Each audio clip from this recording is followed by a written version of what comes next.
নমস্কার, আমি পূজা সরকার। আমার ইউটিউব চ্যানেলে আপনাদের সবাইকেই স্বাগত জানাই। আজ 19শে জ্যৈষ্ঠ, লোকনাথ বাবার তিরোধান দিবস।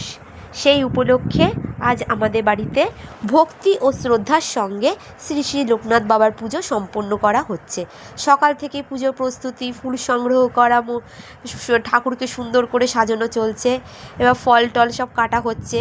আমার ছেলে আর বাবা গিয়ে সব বাজার থেকে ফল, শসা, জামরুল, কলা, আম টুকটাক কিনে এনেছে। লোকনাথ বাবা তো মনের ফল খেতেই তো ভালোবাসতো।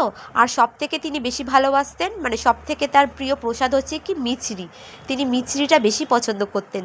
আর রান্না করেছি, লুচি তৈরি করেছি, পায়েস করেছি, আর ঠাকুরকে মিষ্টি দেওয়া হয়েছে।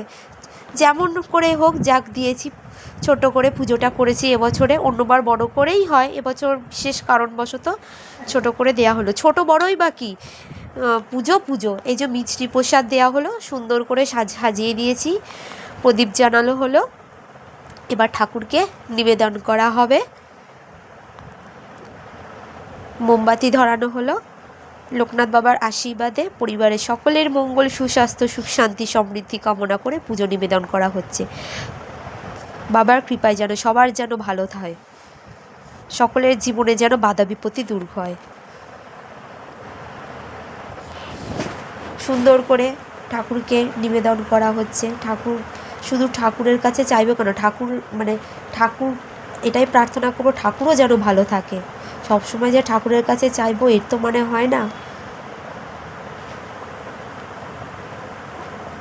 পুজো শেষে প্রসাদ দেওয়া হবে প্রত্যেকের ঘরে ঘরে।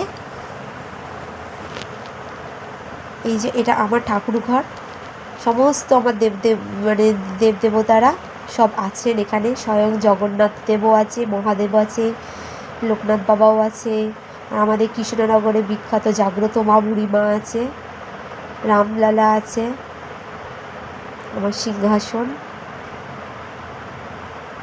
সবাইকে যেন মঙ্গল করুক, ভালো রাখুক, এটাই আমার প্রার্থনা। জয় লোকনাথ বাবার জয়। আপনারা সবাই সকলে ভালো থাকবেন।